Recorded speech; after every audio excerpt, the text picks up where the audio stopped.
Hold on, wait a minute. We need a little more energy. This is Sports Pack. Yeah, there we go. Home of the hottest takes and debates. There is no way I'm going to sit here and roll with Jared Stidham and Aiden O'Connell. Richard. There's just no way. And the best interviews in college radio.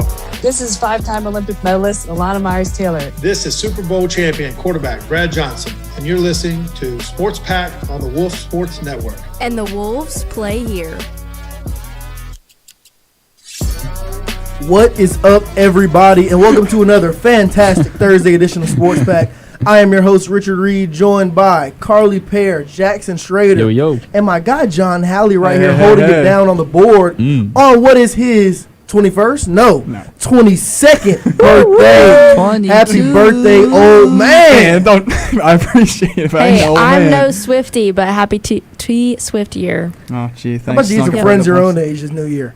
But we got a jam-packed show to get into because the NBA playoffs. I appreciate that. You're old. Yeah, we love you. We love you. She thinks. Okay. But listen, we got a jam-packed show to get into. NBA playoffs have been outstanding so far. Whole lot of sports news, and if somehow you forgot, it's April 24th, which means it is the day that the 2025 NFL Draft officially opens. We have been hyped up for this for so long. We have a lot to get into. But also, Sports Pack is not the only show live on Wolf Sports Network tonight. No, it's because not. At 8 p.m., we'll be going live again, same bat channel at 8 p.m. for our annual Wolf Sports Network NFL Draft show where we will cover the entire first round of the NFL Draft. But before we get into that, we got a few other things to take care of. Like a quick reminder. In a recent survey, almost 53% of full-time college students ages 18 to 22 drank alcohol in the past month. That is why the Crafty Rabbit Meadery has joined Wolf Sports Network and Wolf Radio's Drink Responsibly campaign, reminding you, all of you, that there is no drinking under the age of 21, to never drink and drive, even if it's only one beer, and to add food and water when you drink so you don't end up texting your ex. Now, John, like I just said, you turned 22 this year. Yes, sir. So you've been able to legally drink for a whole year now. Congratulations. But you're still not exempt. We still need you to be safe. Absolutely. Even if it's only one beer, don't drink and drive. Make sure you get a DD. My guy Schrader said he got you anytime as long as you pay for his food. Yes, sir. So why not? I can arrange that. So why not take him out to Z6? Get some nice Dine West food. Because they have all the deals imaginable. Oh, I can spoil them. Think about going out to drink? Go ahead and take Schrader to go get some Dine West. They got all the deals imaginable. If you want to find more information about the fantastic things Dine West has going on right now, follow them on Instagram at Dine_West on Instagram to find out more information. And one last thing. I know when you get drunk or maybe a little full, you might find it hard to focus. Maybe you're struggling to read. But did you know there are a lot of people that struggle to read sober? That is why Wolf Radio and Wolf Sports Network are proud to help boost literacy rates with our pre-K book drive. Our ongoing book drive will provide a new or gently used book to every child at UWG's pre-K monthly. Give today by visiting wolfradio.com/book drive. Together, Wolf Radio and Wolf Sports Network will help make a brighter future. Visit wolfradio.com/book drive. As Widener rolls to the right, he's got some time. Everybody's down at the end zone. He heaves it. And it is caught for a touchdown! We are one. Go Wolves. Indeed, we are. And we have to dive straight into some UWG baseball. This has been a bit of an interesting week so far this week. This past weekend, we lost our season series to the University of North Florida, 2-1, winning the first game 13-9 in what was a very, very, very entertaining game. But then going on to lose the next game on Friday afternoon, 5-3. Then the last game early Sunday afternoon, 10-3. So our Wolves were looking to get back on track this past Tuesday, going on the road to take on the Georgia State Panthers, a team we'd already beat in a very entertaining game earlier this season. But we ended up falling short to them as well, losing 4-0. So now going into this weekend, we're on a bit of a small losing streak here, losing 3 games in a row. As I said, the 2 to University of North Florida, and most recently to Georgia State this past Tuesday. But now we have to go back on the road to Jacksonville, Florida, to take on Jacksonville University in a 3-game ASUN series with 3 games taking place Friday at 7, Saturday at 7, and Sunday at 1 p.m. John, I want to throw it straight to you first. What do our Wolves have to do to get back in the win column and end this 3-game losing streak? I think it's just got to come down to pitching. I mean, we know the bats are there. We've seen the production from Carter Deardoff, Brady McDevitt. You see those top guys in the lineup. And I think it's just a pitching thing as of right now. I mean, we know that we can beat Jacksonville. We beat them in that first game back on April 11th in a Aces duel, but we lost the next 2 games. And so we got to be the pitching game's got to be really sharp this weekend, because going back to Jacksonville to play him is going to be a very serious sort of game. And really, it's just we got to make sure pitching's top notch this weekend, and the bats are there to back it up. Yeah, I mean, really, we got to be able to win without Lane on the mound, right? Absolutely. Lane's that guy. He's the ace. I mean, he's one of the best, if not the best pitcher in the conference. And when he's pitching, we win just about every single time. The issue is he can't pitch every day. I think that might hurt a little bit for pitchers. So the bats really have to help the pitching, because our pitching, it's just not as strong when Lane's not there. When it's not a Friday, the pitching's just not quite. I mean, Lane's a really high bar, but we just need the pitching to step up just a little bit. And this Jacksonville team's good. They've beaten some power opponents multiple times. I mean, they're a very, very good baseball program. They're on a 6-game win streak, so we're going to have to go in there with a lot of firepower. The bats have to be hot. I mean, everything's going to have to be on our side for us to win a game in this series. Yeah, I mean, we're going to have to go crazy to win this series, but I think it could happen. I think it could as well, but you're 100% right, Schrader. You know, Lane has been he's been put on the national watch list for pitcher of the year this year. Yeah, he's pretty good. Yeah, he's had an insane season, so it's asking a lot to have multiple lanes, but the drop-off is too dramatic. Like, I understand nobody else is going to be Lane, which is why he's on the watch list, one of the best pitchers in the nation. Man, we at least need our guys to be half decent when he's not out there. Yeah. Because you're right, it's a night and day difference between the games he pitches and the games he doesn't. Yeah. I really hope we can find some new arms outside of Friday, because he's gonna shut down the show on Friday against Friday night against Jacksonville, but we need other guys to step up Saturday and Sunday so that we can play the perfect series and beat this very talented Jacksonville University team. Now, moving on to softball, they've also had a bit of a skid recently, winning their series this past weekend 2-1 against Queens University. Yeah. Losing the first game 3-2, then going on to win the next 2 4-2, then 7-4. But last night they played a doubleheader against the University Alabama Birmingham, UAB for short, losing the first game 7-5, and it was a very entertaining game. Having a lot of people very excited for the next game, but then going on to lose 17-3. Yeah, man, that's a football score. I've seen a few boring football games that ended that way, but we ended up losing 17-3 there. So now going into this weekend, another ASUN series, just won our last one against Queens, against Florida Gulf Coast with a doubleheader on Saturday, and the last game of the 3-game series being Sunday at 12 p.m. right here in the City of Dreams, Carrollton, Georgia. John, I'm going to start with you again. Yeah. What do our girls need to duplicate from that Queens series in order to take down Florida Gulf Coast? The one thing I'm seeing mainly is our pitching. I mean, we went through 4 pitchers through 5 innings, but here's the thing that sticks out to me.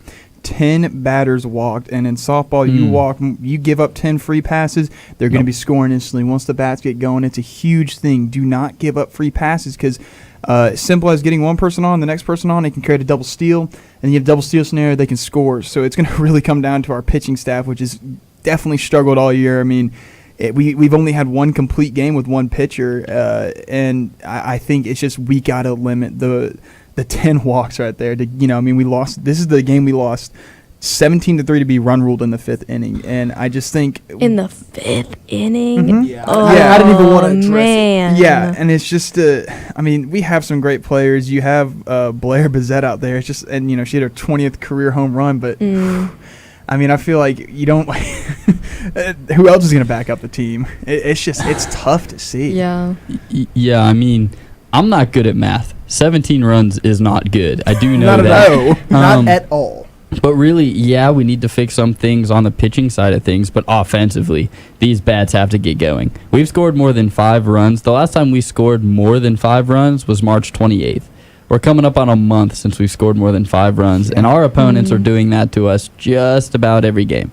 On about a daily basis. So we really just need those bats to get going and help the pitching. The pitching's not necessarily the big problem. The big problem is not scoring runs. I feel like it's a mix of both. It's a mix of both. The bats go team cold is a and lot the pitching missing. also gets rough. Yeah. I feel like one issue kind of leads to another. Pitching will be rough one game, then the bats will go cold and make everything look worse, and vice versa. One thing that's for sure, though, this team has a lot of issues and a lot of teams to fix, but we have an opportunity to fix it this weekend in the series against Florida Gulf Coast. Sure. I really have very high hopes. Now, Wolf Sports Network is looking to be the best in national and international awards for the third year in a row. Our success and experience is made possible by Westwoods Apartments, the only off-campus housing that is 100% student living. No more living with your mom or little kids in the area. More information is located at livewestwoods.com and at livewestwoods on Instagram. Schrader, I really like that jersey you got on, man, but Appreciate you, big know dog. what look a little bit better? What? A Wolf Sports Network jersey. Ooh. Now, I can't sit here and confirm nor deny the fact that we might be selling Wolf Sports Network hockey jerseys, but you can find out if I'm lying for yourself by going to wolfsportsnetwork.com, clicking About in the top right corner, and clicking Merch Store to check out all the fantastic merchandise that we have available. Just about anything you could want and desire is on there. And if you don't see exactly what you're looking for, DM us on Instagram at Wolf Sports Network, and we just might get that in the shop for you. Now stay tuned because we're gonna take a quick song break, but when we get back, we're gonna dive into the NBA playoffs that we've seen so far, talk some sports news, and preview what's going to be a fantastic first round of the NFL draft. This is Sports Pack on Wolf Sports Network. Don't worry, there's a lot going on in the sports world. Catch Sports Pack on Mondays and Thursdays at 6 p.m. on Wolf Sports Network for all the sports updates you need. The Wolves play here. It's time to introduce Wolf Sports Network's newest show, The Playbook.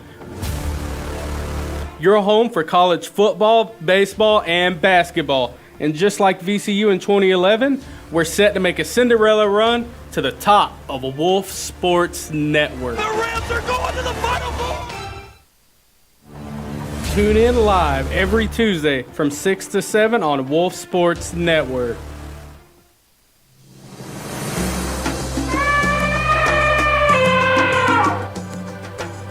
Over the horizon, a new show rises over Wolf Sports Network. To bring light to all things college sports. The Playbook, 6 to 7 p.m. every Tuesday on Wolf Sports Network. The Wolves play here. Hey, do you want to be part of Wolf Sports Network? Yeah! Well, I have some good news for you because you can join us. Woohoo! So if you want to learn more about this, go to wolfsportsnetwork.com and click WIT Sports Program. With becoming a WIT, you expand your knowledge in the sports radio world and join our ever-growing family. New face over there, you're not tripping. We got my guy JT over here shadowing the board. He's running through the WIT program right now. Brandon, how you feeling, baby? Welcome to Sports I'm feeling Pack. great being on here for the first time. And we can't wait to meet you once you join us. Wolf Sports Network is going to have you covered with content for every day of the week, Monday through Friday.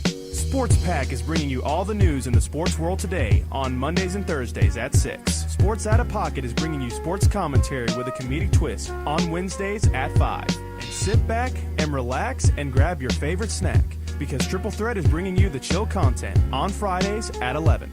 And the Playbook is going to be bringing you all of the sports news going on in the college world on Tuesdays at 6. So make sure you're tuning in Monday through Friday for all the content Wolf Sports Network is bringing you this semester. The Dodgers introducing Shohei Ohtani after signing him to a record-breaking contract. Nick Saban is retiring. Breaking news on Sports Pack. A lot going on in the sports world aside from the NFL draft tonight. We have the all the draftees coming out in their draft outfits for tonight. We'll get into that tonight during the draft show. But first off, we have the NHL playoffs going on. Yeah, we do. Schrader, do you kind of want to walk us through what's going on right now? Yeah, I mean, we're watching playoff hockey. So far, these playoffs have not disappointed. You've had, I mean, some insane moments like, I mean, Game 1, Edmonton, L.A. L.A. was up 4-0. Edmonton comes back and ties it 5 apiece late into the third period, and then 13 seconds later, L.A. takes the lead again. You're getting games like that. You're getting wild statistics with the Avalanche and the Stars, right? The Avalanche are down 2-1 in that series, but they have led for all but 62 seconds of that series. Wow. So it's been crazy. I mean, 2 straight overtime games there. You get to see great rivalries like my Panthers against the Lightning. That was a great game 1 for the Panthers, not so much the Lightning. And then you're getting rivalries like Ottawa and Toronto. I mean, two teams that hate each other get to play each other in the playoffs. The atmospheres have been amazing. So far, so good when it comes to the NHL playoffs. Yeah, definitely looking forward. The NHL playoffs, it's a long ride, much like the NBA playoffs, so stay tuned for that. A lot's going to change, a lot's going to happen, so just keep your eyes on that. Speaking of hockey, professional hockey, the PWHL, so the Professional Women's Hockey League, is expanding to Vancouver. So they'll start playing in the 2025-2026 season, and they'll be called the Pacific Coliseum. Oh, that's tough. Wait, that's gonna be their team name? Mm-hmm. Okay, they had the opportunity to do the funniest thing ever right boy. there. The Professional Women's Hockey League is moving to Vancouver to become That is insane, the Vancouver. Richard. What? Fill in the blank. The Vancouver Cougars. That could have been amazing. That is insane. Maybe that's just me. The Coliseum Cougars? Okay. Oh, hey. I Okay. mean, that's The Van Cougars for short. I mean, there were opportunities here. Goodness. Outstanding branding. You telling me you wouldn't buy a Van Cougars jersey? A hockey one at that? I already like the way hockey jerseys look. And you're telling me it was a Van Cougars across the front? Listen, it could have been great. It could have been great. Well, maybe they need to hire you on their marketing team, branding. You know, you're going to be a Make 'em general the manager for the GM. Falcons, you know, marketing. You got the whole. I mean, once The the whole doors shebang. opens, I'm I trying mean, to that'll tell be you. great. But in all seriousness, like this is a great move for women's hockey. Vancouver is a city. It's one of the most passionate fan bases you can find in hockey. Yeah. I mean, the city of Vancouver a few years ago when they lost in the Cup final just about burnt down. I mean, there were some riots in that town. So another hockey team is going to be embraced with open arms. It's going to be great to see this, and it's just so good for the growth of the sport. I mean, I'm all for the growth of hockey, if you couldn't Yeah. tell. I'm wearing a hockey jersey on draft night. I mean, I'll say. so, yeah. It's a this is clean great. jersey, though. I just say I like It's it a funny lot. because What looking can at you we on the say? camera, you can actually see Jackson's Philadelphia Eagles jersey in the background. So it's just the two parallels here. It's amazing. Yes. The duality of man, if you will. The duality of Jacksons.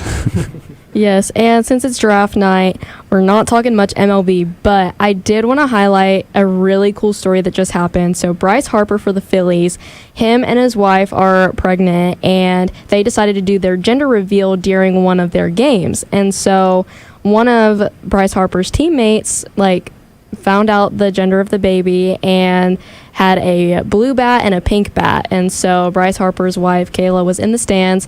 And when Bryce Harper went up to bat, he was given the blue bat. So thus saying, we're having it's a a boy. gender reveal. Yeah. Oh, that's pretty dope. Yeah, it's actually really. So- I saw the Instagram and everything. It was really cool to see. Yeah, Yeah, that's dope. it was really sweet because she didn't notice that it was blue until he went up to the plate, but That's he so sick. got to get the bat while he was still in the dugout. So super cool, super sweet moment. Just had to shout that out there. That's That is crazy cool. that they did their gender reveal in the middle of the game. Yeah. No, that's Who really would've cool. thought- I mean, it's really. I think it's really creative. In about 2 decades, that kid's going to be raking in the MLB I'm gonna anyway. say, So, Yes. start him young, I guess.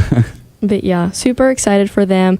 But speaking of the draft, something that kind of sparked interest back at the Heisman Trophy ceremony and all that. So Travis Hunter's father wasn't allowed to go. He had a bunch of He's on probation. yeah, all of that. And there was a lot of debate about him going to the draft or anything like that. But apparently the court allowed him to go to the NFL draft. So he's been cleared to go to Green Bay and support his son. So how do we kind of feel about this? I mean, it's really awesome to see it, man. I'm all for it because I know he wasn't able to go to the Heisman Trophy ceremony, and a lot of people were wondering why. So the news ended up coming out that he was on probation and that he couldn't travel. So seeing the courts allow him to travel to be with his son on the day where his largest dreams come true, making it to the NFL. Excuse me. It's amazing to see. I'm super excited to see their outfits. It looked like Travis Hunter had on some Pepto-Bismol pink in the thing I saw on Instagram during the ad break.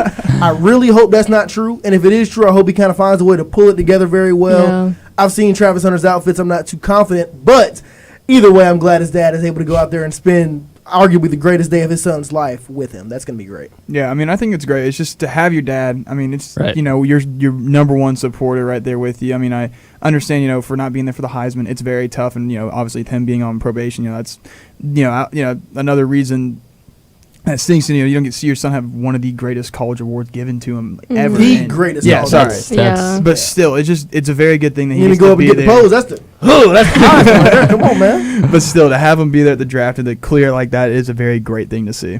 Yeah, I mean, it's big for Travis, big for his father. All right, big time moment. Okay. Now, let's get into the NBA. Rebound Bosh. Back out to Allen. His three-pointer.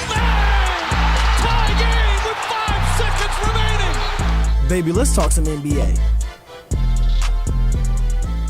Quick turnaround there. We slight miscommunication, but it's all good because one thing that we all agree on is the fact that the NBA playoffs have been very exciting thus far. A few of the earlier games were blowouts in one way or the other, with the Timberwolves blowing out the Lakers, then vice versa a couple nights ago. The Thunder have been outright dominant in their early on series against the Memphis Grizzlies. The Grizzlies kind of made game to a game, but the Thunder were still in control the entire time. But one thing for certain that we can all agree on is that this Golden State Warriors and Houston Rockets series is going to be one for the books. Now, Lim, welcome on to Sports Pack, brother. We love having you on for our basketball segments. Carly killed the early segment. She'll be back in a second. But for right now, while we're talking hoops, we got to bring our guy Limwell in here. So, Lim, walk us through what you've seen in the first two games of this Warriors Rocket series. I know last game Jimmy Butler went down with an injury, so that kind of raises a few question marks. But either way, the series is still tied 1-1. What do you expect going forward throughout the rest of this? I think Warriors gonna win this series, man. I even think with Jimmy Butler not being healthy? even with Jimmy Butler out, yes. Because I just think like Steph Curry. Okay. We back. I was a little worried about the energy at first, but you brought it. Yeah, but I just think Steph Curry and the rest of the supporting cast, I think they're gonna get it done. And the Rockets, they're still kind of a young team. I'm not gonna put it past them. I still think this series could go to 7. I can see it going to 7 easily. But hopefully Jimmy Butler's okay and he could come back. But I still think they could get it done, man. I ain't gonna lie. I think Warriors can get it done. John, you look a little 50-50 here. How you feeling about that? I mean, honestly, I think I'm going to still ride with the Rockets here. It's not that, you lose a crucial piece there in Jimmy Butler, but I think, look, you see Jalen Green drop 38 points, but I feel like this is another series that could come down to the wire, but I think I'm going to stick with the Rockets here. I don't know. It just something to me says that the Rockets will be able to pull this one out. Now, Schrader, you're a Miami Heat fan. So you of all people know what the playoff Jimmy Butler impact feels like. Oh, yeah. As a Miami Heat fan, you've seen it year in and year out. Yeah, playoff Jimmy. So them losing playoff Jimmy in the middle of this series that we all agree could easily go 6 to 7 games here. Do you feel like without him, they still have a chance in this? I really do, simply because like you talk about this Rockets team being a young team, and then you look at this Warriors team. If there's a team that understands the playoffs, that knows what it takes to win in the playoffs, it's the Golden State Warriors, as well as, just Steph Curry in general, right? He's won a lot when it comes to these playoffs, and this Rockets team is really young, and I know the impact playoff Jimmy has on your team. He'll take an 8 seed to the finals. We've seen it done before. But Steph Curry, he can lead this Warriors team deep into the playoffs, and I'm still riding with the Warriors. The last game wasn't great for them, but it was in Houston. This series is 1-1, and they haven't gone to Oracle, if that's still what it's called. I don't know. They changed the names of these places so much. I think it's still Oracle, but one thing about it is in San Francisco. Yeah, exactly. You go to Oracle, it's a tough environment for any team to play in, and if Steph Curry catches fire, who knows what's going to happen. So I'm sticking with the Warriors in a very close series. If they somehow get Jimmy back, I don't really know what's up with Jimmy, but if they somehow get that man back before this series is over, you can start praying for the Rockets. Yeah, so he had a tough fall last game, and he has a pelvic bruise. Ooh, I'm not sure the that probably severity. don't feel good. Yeah, he had an MRI today, so I'm not really sure the exact timeline right now. Maybe it'll be released probably in the next few hours as the other games tip off. Yeah.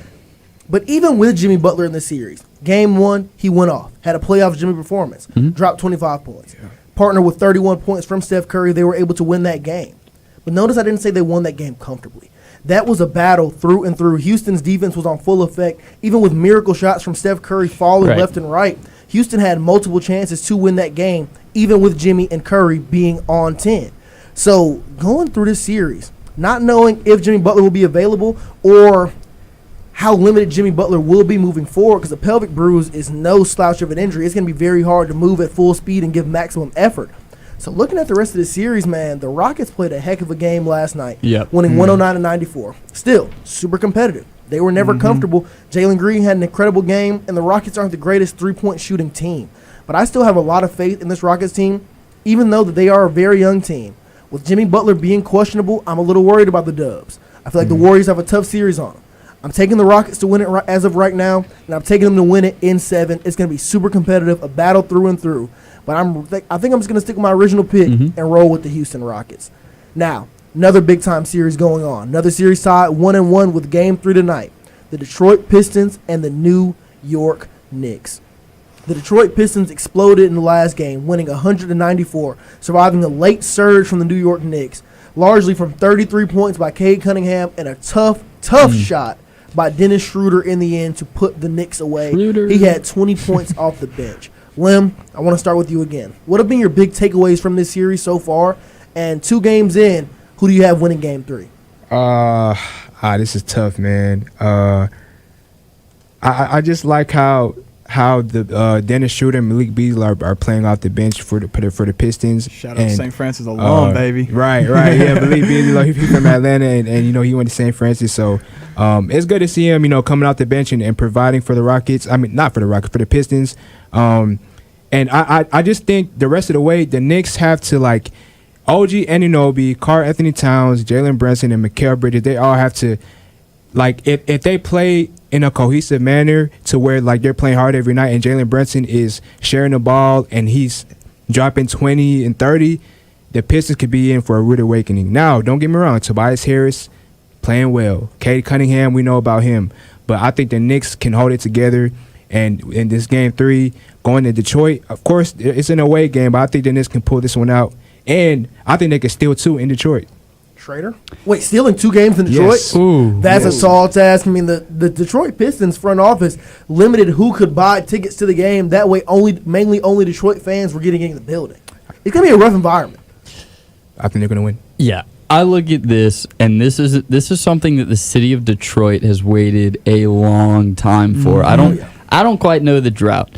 I don't know the last time they won a playoff game at home. I don't know the last time they played a playoff game at home. But I know that this environment was it Little Caesars Arena, whatever they call it? Yeah, Little Caesars Arena. I got it right here. I'm on point today. But actually, you were wrong with the Golden State. It's not Oracle anymore? Chase Center.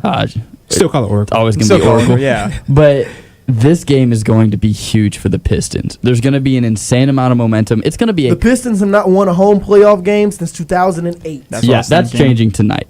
The Pistons are going to win tonight. The crowd's going to be behind their backs. I mean, it's going to be a college football level environment that you are going to see in Detroit, because we know one thing about Detroit fans. They're passionate even when the teams suck. Oh, yeah. And when the teams don't suck, they're even more passionate. And this place is going to be sold out, standing room only. You cannot convince me that the Knicks are going to walk in there and get it up. Well said. I don't think this is going to be an easy game for the Knicks. I mean, you said it perfectly there.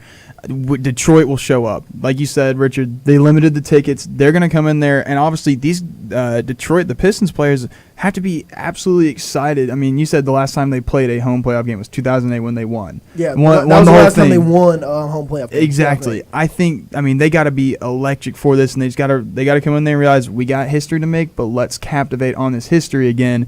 And really, Lim, I don't know if they get, the Knicks get away with 2, but look, I'm riding with Detroit still, man. But I think Detroit gets it done in 7, man. I think after this homestand in Detroit, the series will be tied 2-2. But I do not think the Knicks are going to win this game right here. I feel like they have too much forward momentum. The Pistons have not had a home playoff game in a very long time, and those hometown fans are going to be ready. Those are going to be the exact same fans that we saw extra rowdy at every single Detroit Lions game this year so far. And now they finally have some big-time basketball to cheer on, and their Jared Goff is Cade Cunningham.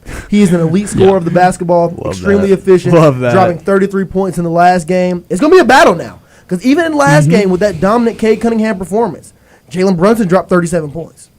Man, Mikal Bridges had 19. And Karl Anthony Towns had a very quiet shooting night, only having 10, shooting 5 from 11 from the field. I'm not going to fully credit that to Detroit's defense. I also kind of blame Karl Anthony Towns' shot selection with that. I feel like if he gets down low and plays in the paint more and just becomes a game breaker down low in the paint, I feel like the Knicks will win this series pretty comfortably. Oh, for but sure. due to the fact that he does not play that way, I'm still leaning with the Pistons here, and I'm really taking the Pistons to win Game 3 tonight. It's going to be an electric environment, and I cannot wait to see that game. Now, quick picks here. Another game, another series that is tied about 1-1. Arguably the most entertaining series so far. The Denver Nuggets and the L.A. Clippers. Two teams that a lot of people feel have very high ceilings, but obviously have very low floors because one of these teams has to lose this first-round series. Lim, I see you making funny faces here. I know you don't want to make this pick, but who wins tonight's game, the Nuggets or the Clippers? I'm gonna go with the Clippers, man. I'm gonna go with the Clippers winning this game. They're going back home. Kawhi Leonard had a 39-point game in Game 2. I think he's gonna carry that over. And like y'all think y'all talked about it a few shows ago. Y'all talked about like them firing Mike Malone, and I think I kind of seen in the Game 1 like I think they're still adjusting to that. Yeah. So I mean, like don't get me wrong, the Nuggets are still a great team, but I think in Game 3 the Clippers are going to win it. I think Clippers are going to get that game. Schrader? I mean, if you got Kawhi Leonard and James Harden playing complementary basketball, the environment here, it's the first playoff game in the Intuit Dome. This place is going to be, yet again, it's going to be rocking. Yeah, it is. Fans want this. This is going to be primetime television at 10 p.m. And I got the Clippers winning this one. I mean, I see this as a team that's going to be very difficult to stop if Kawhi and James Harden are playing at the level that we know they can play. It's going to be cinematic. Clippers. Clippers. All three of y'all are going with the Clippers, so I'm gonna go ahead and pick the Nuggets here. And that is and look, I love the Clippers. I have the Clippers winning this series, but I don't want a full sweep. I don't need anybody making graphics out of us saying that they all picked the Clippers here. So I'm gonna go with the Nuggets. But keep this in mind: Game 1, the Nuggets won 112-110 in overtime. And Game 2, the LA Clippers won 105-102 in regulation after a missed Jokic 3 that very well could have gone in. I've seen him make way crazier shots. Yeah. One way or another, this game is going to be very close. It's going to be a one-possession game. And it's probably going to come down to who has the ball last and who is able to score the most efficiently with their last possession. It's going to be a super entertaining game that I cannot wait to watch after the NFL draft goes off. So, speaking of, stay tuned because we have one last segment of the show. We're going to end a little bit early tonight, but not yet. Stay tuned. We're going to take a quick song break, but when we return, we're going to preview the NFL draft with a very, very, very special guest. You don't want to miss it. This is Sports Pack on Wolf Sports Network. You are listening to Sports Pack here on Wolf Sports Network, your home for all things UWG athletics. It's a tale as old as time. All good things must come to an end. But this final ride is going to be legendary. Oh, yeah. More legendary than this. Is this the dagger? And this. Diggs! Sideline! Touchdown! So be sure to listen to Triple Threat every Friday starting at 11. Only on Wolf Sports Network. Sports fans, are you looking for a show where you can see other sports fans sharing in your misery and excitement? Then Sports Out of Pocket is for you, because we're fans too, and we experience our highs. Super Degene is not a safety. He's just a corner who will lock down your number one. And our lows. Trayshawn Ward. Screw you, buddy. You were on our team last year, and you gave us no mercy, okay? So join us every Wednesday at 5 to cheer and boo along with us, only on Wolf Sports Network. On Sports Out of Pocket, we have a brand new segment called The Lottery, where we talk about the players that we're high on and low on. Like how we're high on Halliburton turning around this Pacers franchise, and how we're low on Bryce Young for sucking it up with the Panthers. Whoa. Come on now. That wasn't his fault. Okay, fair enough. But still, listen to The Lottery on Sports Out of Pocket for more opinions on young players in the league. Sports Out of Pocket every Wednesdays at 5, only on Wolf Sports Network. Well, first we were a podcast to Wolf Sports Network's newest podcast. Then we turned into a live show. Welcome back to episode 2 of the Triple Threat live show. And this semester is our final ride. But don't worry, we're not going to stop with the action. From our debates in triple play and the best snake drops across the nation. Dude, that's everybody's Guess who's going first as my tight end? Brock Bowers. No! You don't want to miss out, so tune in every Friday from 11 to 12, only on Wolf Sports Network. Wolf Radio and Wolf Sports Network are proud to help reduce the 21% of adults with low literacy skills. We are collecting new and gently used books for every UWG pre-K student monthly. Give today by visiting wolfradio.com/book drive. That is wolfradio.com/book drive. I know good and well. A lot of y'all got a lot of books sitting around the house that are just collecting dust. I'm not saying you don't read, but a lot of books in the house that you haven't touched in a while. So why not grab those dusty old books, blow the dust off, clean them up a little bit, and send them on over and be a part of our book drive. Come on, man. You might as well. And let me just tell you real quick. While we were on a quick song break, we received a very surprising phone call. Very interesting guy just called into the show. So I'm like, you know what? Why not bring him on live? Hello, sir. Can you hear me? Hello? Is he here? I sure can hear you. Brendan Willoughby Ray, welcome back. Check out where I'm at. Hold on. Let me figure out. I feel like an old man. I'm trying to flip this camera around. He's been graduated for a year. Doesn't know how to act. He is in the one and only Mercedes-Benz Stadium for the Atlanta Falcons draft party. Let's go. Brendan, welcome back to Sports Pack, man. How you been? Woo-hoo. First of all, happy International John Halley Day, ladies and Oh, gentlemen. come on. I appreciate it, bro. I appreciate We're it. celebrating John first and foremost today, but man, it feels beautiful to be welcomed back. Thank you, buddy. You guys are family. Sports Pack is my home, and I am so glad to join y'all for your amazing NFL draft show tonight. Hey man, we're getting a beautiful close up of you that I know only a close up that only your mother and Reagan have ever seen like that. So look, I feel like we should keep it at that. Let's keep it at that distance. So Brendan, yes sir. I see that jersey you have on. Despite being in Mercedes-Benz Stadium, you are repping a beautiful Pittsburgh Steelers jersey. I have no problem with the Steelers, so I can appreciate a great Troy Polamalu jersey when I see one. So I gotta ask, the Pittsburgh Steelers with the 21st overall pick. As a Steelers fan, what is your dream scenario for them in that draft pick? It's not Jalen Milroe. Well, let me tell you something. My dream scenario would be for a gas mask video to drop about Travis Hunter or Abdul Carter. Okay? That is my dream scenario. Okay, but realistically, looking at mocks, looking at top 30 visits we've had, I get there's hype behind Shedeur. We're a heavy favorite right now on FanDuel, heavy favorite on DraftKings to select him with the 21st overall pick. I am going in a different direction. I'm looking at Derek Harmon, the defensive tackle out of Oregon. Not only is he incredibly athletic for being an interior defensive lineman, but he reminds me so much of a Steelers great Cam Hayward. Cam Hayward's 36. He's knocking on the door of retirement. We're going to have to replace him soon. And if he wants to play another year or two, Derek Harmon can start on the defensive line because that's by far our biggest need going into this draft. Okay. So I think there's only one elite quarterback in this class. It's Cam Ward.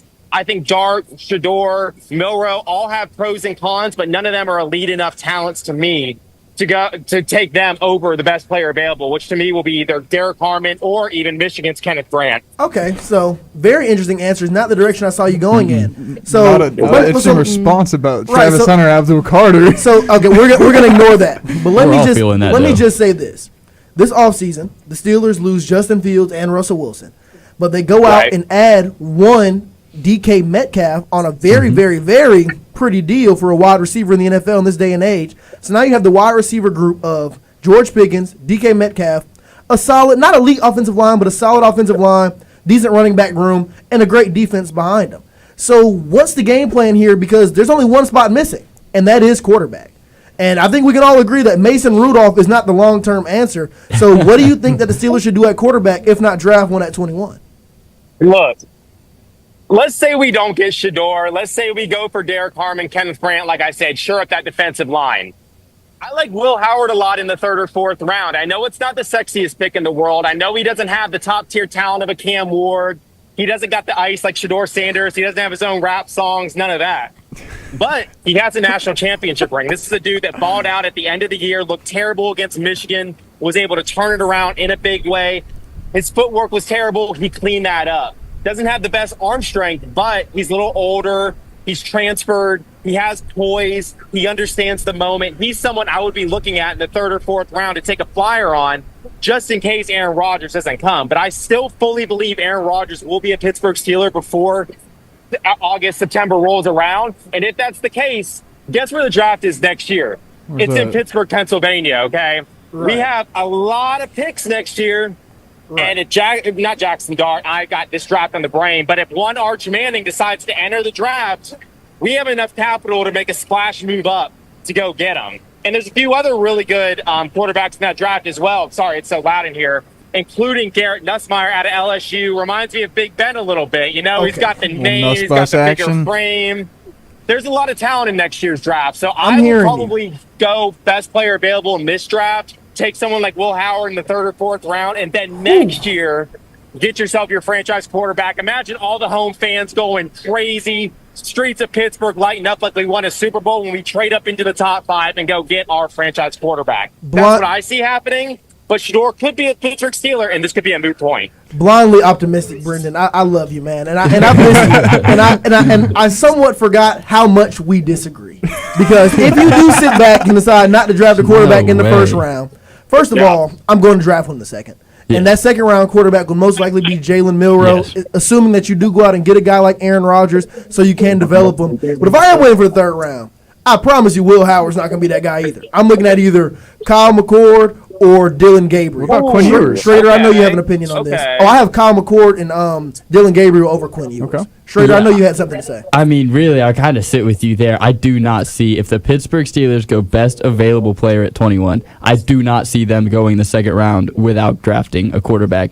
And that quarterback is most likely going to be Jalen Milroe. We see how much Mike Tomlin likes him in the 2nd round. Likes Milroe, right? We've seen a lot of Milroe Steelers kind of hype there. If you get a guy like Aaron Rodgers, he's a great guy to develop Milroe, but I don't know, dude. If Shador's there at 21, could you say that's the best available player? I would argue, especially when it comes down to what the team needs. I understand defensive tackle is a slight need for this team, but honestly, that's something that can be addressed in the 2nd round, or maybe even signing a guy out there. I agree. When you're a team like the Steelers in a division with Joe Burrow and the Bengals, Lamar Jackson and the Ravens, and a very elite Cleveland Browns defense, you need a big-time signal caller. I mean, say you take that risk of not drafting a quarterback in the 1st round, and say Aaron Rodgers doesn't sign with you. Say he goes ahead and just retires, right? Then you're looking at a division where you might not have to trade up for that top pick if you don't go get a quarterback. So, I mean, in reality, you got to go Shador Sanders in the 1st round if he's there, because in my mind, he's probably the best available player at 21. Hey, man, look, I wouldn't hate it. You know, I was telling a friend earlier, if we draft Shador at 21, I'm not, going full Knicks fans when they drafted Porzingis. I'm not burning jerseys. I'm not cursing out any ownership, coaches, nothing. I think Shador's a great player, and I'd be happy to have him as a Pittsburgh Steeler. I'm just looking at next year as, if we do get Aaron Rodgers, great. If we don't get Aaron Rodgers, we're probably going to get Kirk Cousins. I think a healthy Kirk Cousins, those last couple games as a Falcon were awful, don't get me wrong, but the first 5 or 6 weeks he was in Atlanta, the dude was balling out. He was a 2-time NFC Offensive Player of the Week, had a 500-yard game against Tampa Bay. I believe in the veteran next year, waiting a year, punting, and then getting your guy. But I do agree, if Shador falls to 21, that thought process does have to occur. If we pass on him, there's no guarantee we can trade up next year. There's no guarantee that we're going to be able to get our hands on a Nussmeier or a Manning, or I was going to say a Nico, but now that he's in UCLA, we don't really know how that's going to develop. Right. It's really hard, man. I mean, obviously, quarterback's the most valuable position on the board, but defensive tackle is such a huge need this year. Derek Harmon might be I'm not going to say a generational prospect. That's crazy, but he definitely has all-pro upside. So, I don't know. I mean, if I were the Steelers, I'd go Harmon, but I wouldn't hate it if we went Shador. I mean, we got the watch on. I'm ready. Got the song downloaded on Spotify, dude. If we draft him, I'm going to be going crazy. You know how I am. I'm a Glazer, dude. Oh, we know. We know you're a Glazer. And you know what? I'm going to go ahead and stop you on that note because we are just about out of time. As I said earlier, we're ending Sports Pack a little early tonight to prepare for our NFL draft coverage. Brendan, I want to thank you again for joining the show. We miss you, man. Can't wait to talk to you more. We're going to have to do this more often. And for those of you watching, do not fret because, yes, we are ending the show 15 minutes early. We normally end at 7. But we will be live right here on Wolf Sports Network at 8 p.m. from 8 to 11 for our annual NFL Draft Show. You don't want to miss it. Now, before I let you go, let me just remind you that because of Westwood's Apartments, Wolf Sports Network can continue the success and experiential learning that we need to develop our professional careers. Did you know at Westwoods did you know that Westwoods apartments are all student housing? Utilities are all included in the rent. No hidden fees and flat rate pricing. More information is located at livewestwoods.com. That is livewestwoods.com. Also, Starbucks has all the deals this semester. I know the semester is winding down, only a couple more weeks left, but they still got all the deals. Deals like BOGO on the Penguin Cookie. And up to 50% off on all Starbucks tumblers. Yeah. And a happy hour on Fridays from 10 a.m. to 12 p.m. Heck, you can even use that as your pregame for the late night Friday happy hours. Now, for 50% off all refreshers and cake pops, as I said, that is the happy hour from 10 to 12. And also, last reminder, we have a merch store. So if you like what we do here at Wolf Sports Network, go to wolfsportsnetwork.com, click about, and hit merch store to check out all the merchandise we have available. I guarantee you there is something on there that you would like and that you probably look good in, and that your girl or boy will probably agree that you look good in as well. So check out our merch store at wolfsportsnetwork.com, click about, and hit merch store. Now, as I said, that's all the time we got for Sports Pack tonight, but don't you worry. We'll be back at 8 p.m. live right here on Wolf Sports Network from 8 to 11 with our full coverage of the first round of the 2025 NFL Draft. See you soon. This is Sports Pack on Wolf Sports Network.